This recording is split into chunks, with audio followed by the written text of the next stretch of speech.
There's a sentence you've heard your entire life. One day it will get better. One day things will change. One day God will do something. But let me give you a different sentence. A sentence few people will ever dare to tell you. Stop praying for a miracle if you keep ignoring what you need to face. This is not a message against faith. This is a message against passivity. There are things God does, and there are things God expects you to do. There are moments of divine intervention and moments of personal responsibility, because miracles are not shortcuts. Miracles are often responses. Responses to courage. Responses to truth. Responses to alignment, not to avoidance. Part 1.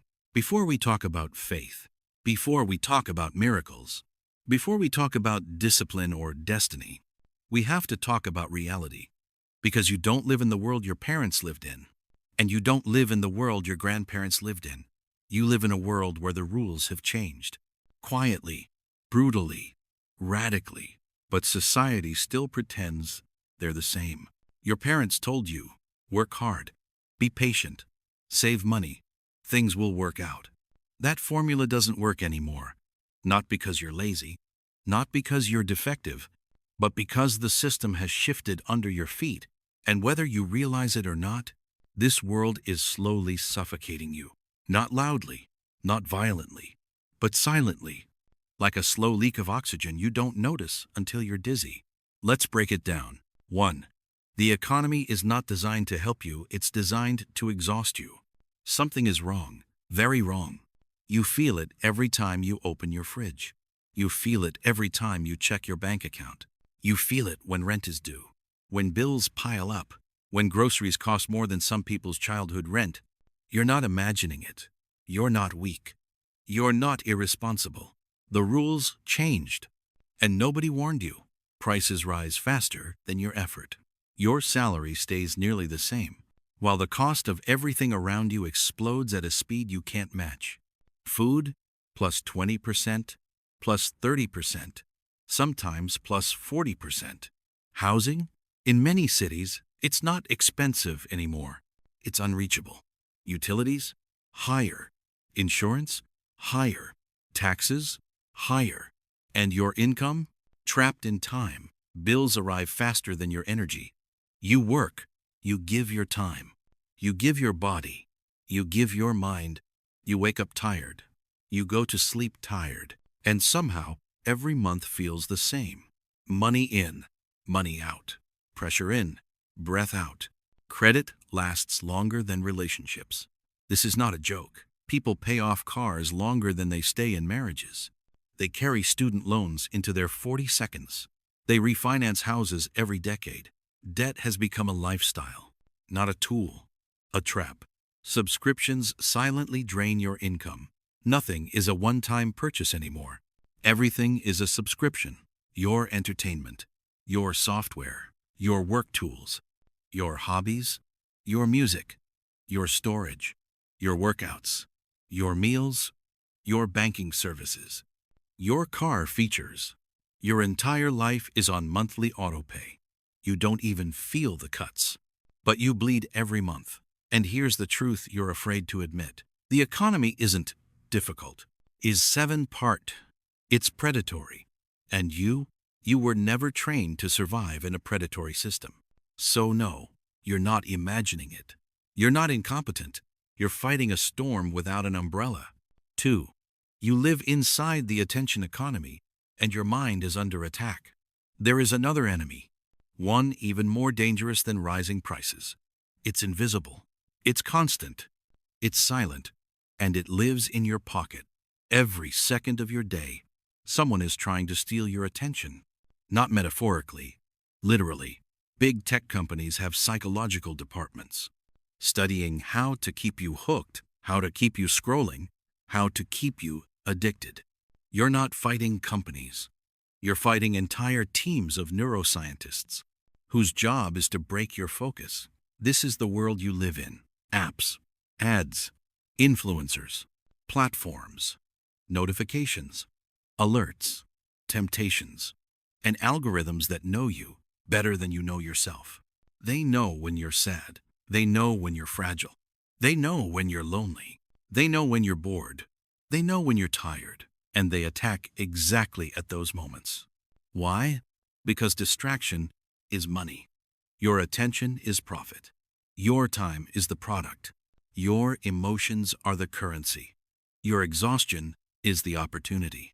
And the result? You feel scattered. You feel overwhelmed. You feel drained. Not because your life is harder, but because your mind is never resting. Asterisk, asterisk. This is why you can't focus. This is why you can't change habits. This is why you can't stay consistent. Asterisk, asterisk. You're not lazy. You're overloaded. Your brain is overloaded. And overloaded people seek one thing: relief. Relief from chaos, relief from stress, relief from anxiety. And relief often comes in the form of shopping, food delivery, comfort scrolling, cheap dopamine, impulse spending, quick entertainment, procrastination, or prayer. When people are exhausted, they pray for miracles, not because they lack discipline, but because they no longer have the strength to face life head on. 3. The trap. Believing prayer will replace responsibility. Now listen closely. This part is not to attack your faith. It's to free your faith from misuse. You were taught to hope, to ask, to wait, to trust. But you were never taught to confront, cut, restructure, clean up, transform, take ownership. Because confrontation is uncomfortable. Responsibility is painful. Truth is heavy. And most people would rather pray for a miracle than face the truth that requires effort. Prayer becomes a shelter from responsibility. Hope becomes an escape. Faith becomes a delay. Not because God is absent, but because you abdicate your part of the process.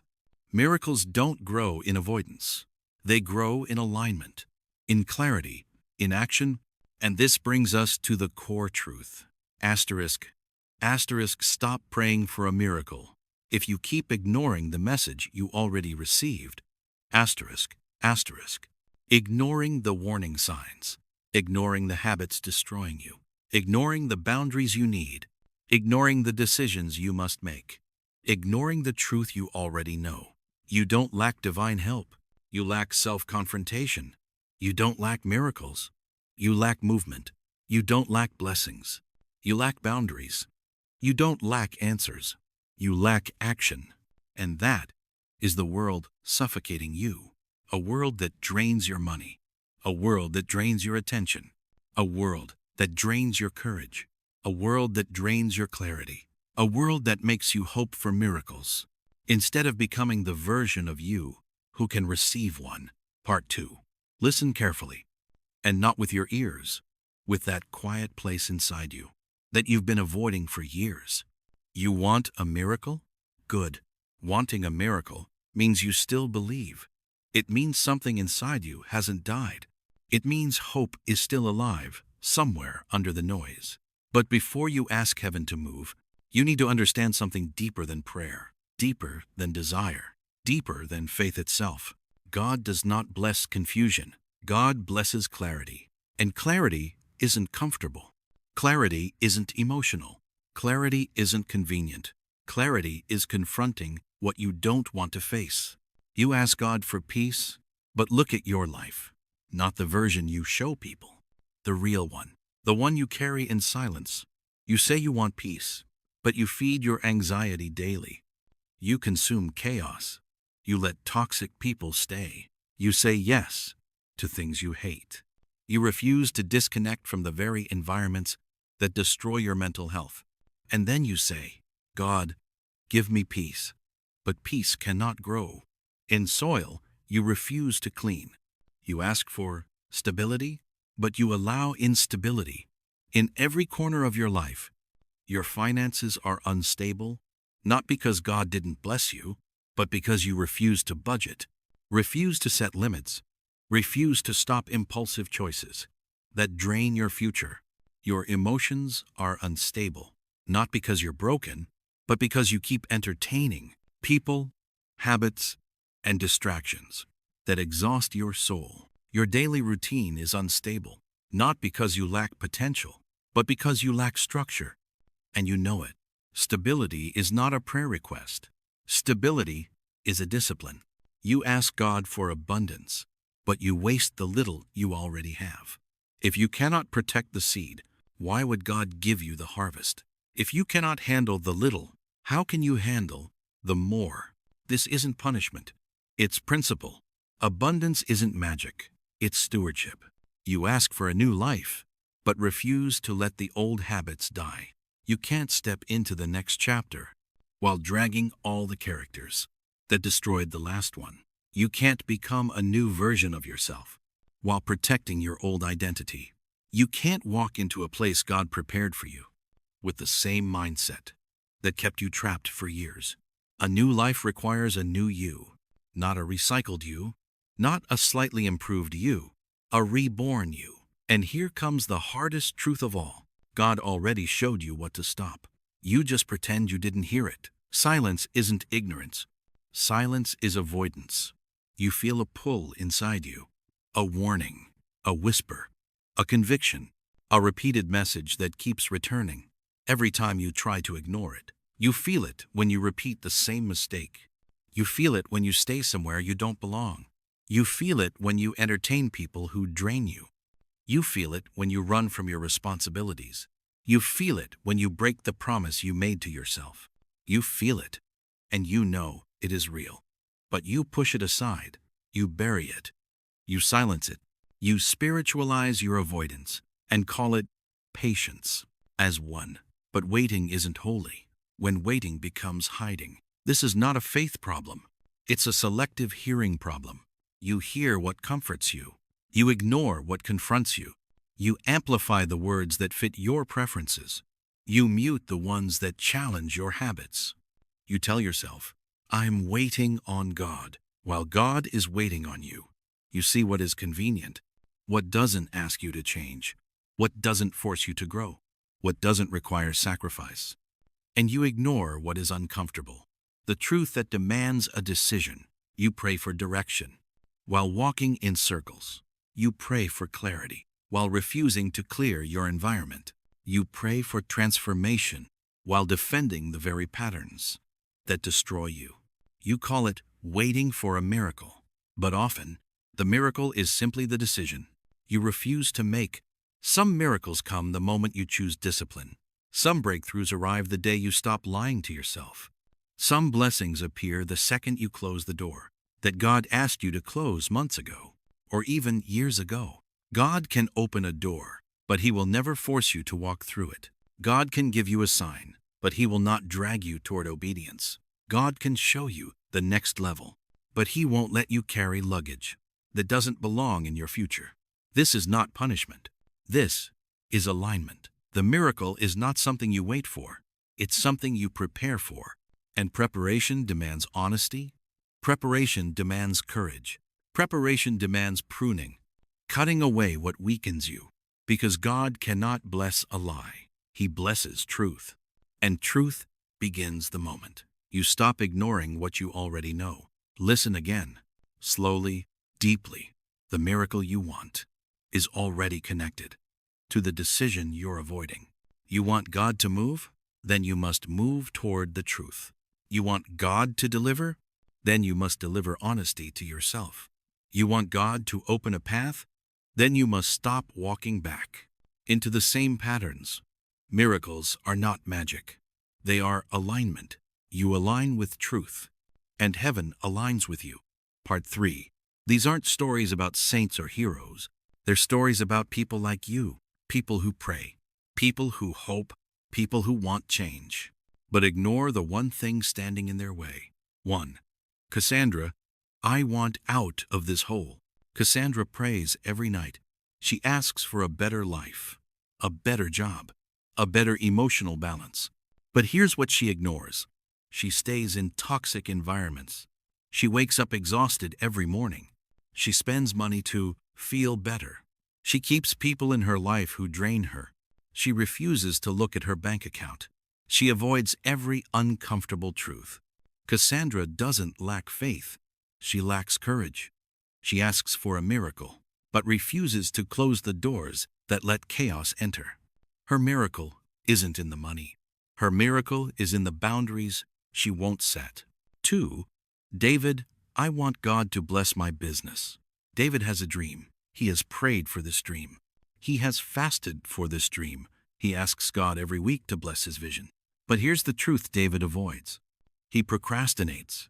He starts everything. He finishes nothing. He has no structure.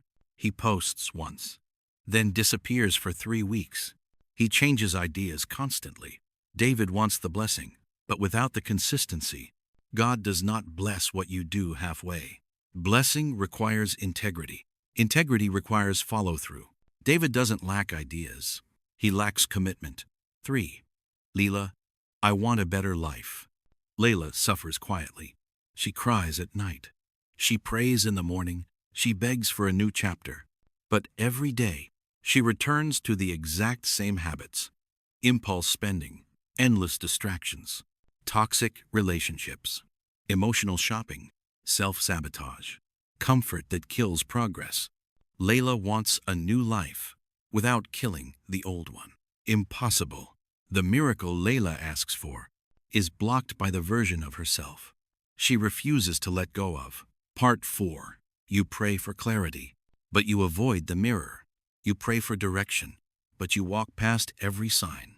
You pray for guidance, but the steps you already know are the exact steps you keep rejecting. You're not lost. You're not confused.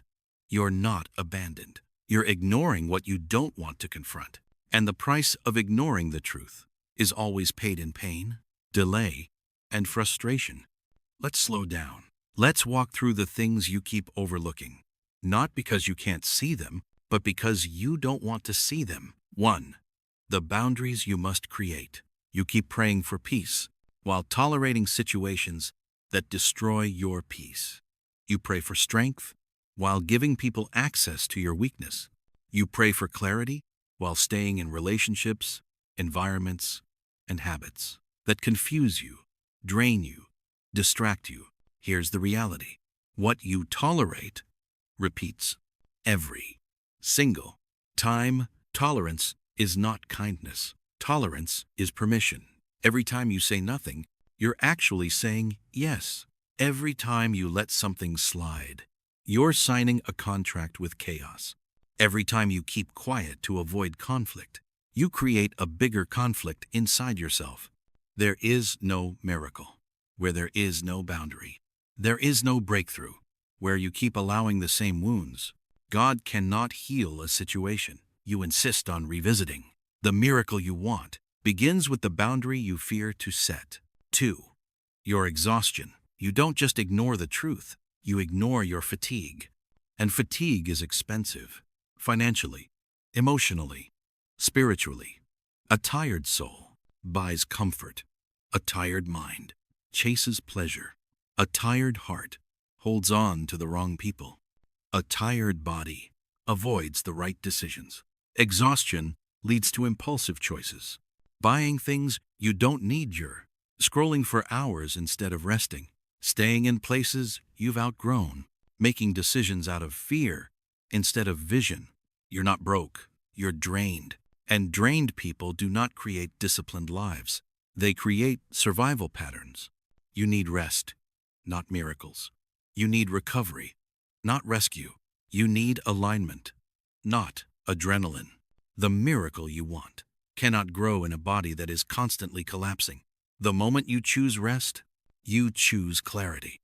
And clarity is where miracles begin. 3. The micro-disciplines. You think your life is falling apart because of the big things. No, it's the small things, the tiny decisions, the small habits, the little spending, the quick distractions, the just this once, the I'll start tomorrow. These micro moments are where your life leaks. A miracle doesn't disappear in one big failure. It disappears in 1,000 tiny compromises. You didn't lose control overnight. You lost it in small moments, hitting snooze, ignoring your schedule, eating your stress, checking your phone every 3 minutes, buying because you're bored, avoiding the conversation you need to have, postponing the decision you needed to make weeks ago. Every micro choice is either building your future or burying it. Discipline isn't about doing something big. It's about doing something small, consistently.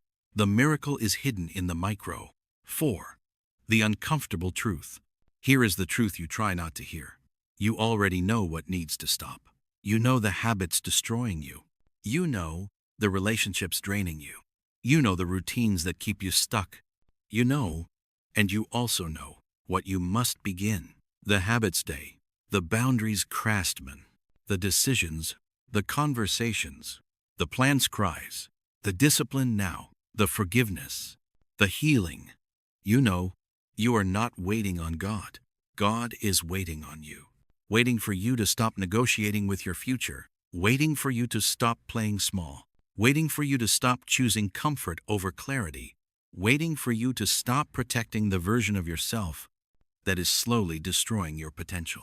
Miracles don't fall on people who avoid truth. Miracles fall on people who walk into truth with courage. Part 5. Pause here. Take a breath. Let the noise settle. Now look at your life without defense, without excuses, without filters, and ask yourself the question you've avoided for years. What do I know, but refuse to admit? You already know the answer. It's not new. It's not hidden. You've felt it in your chest. You've heard it in your spirit. You've sensed it in your intuition.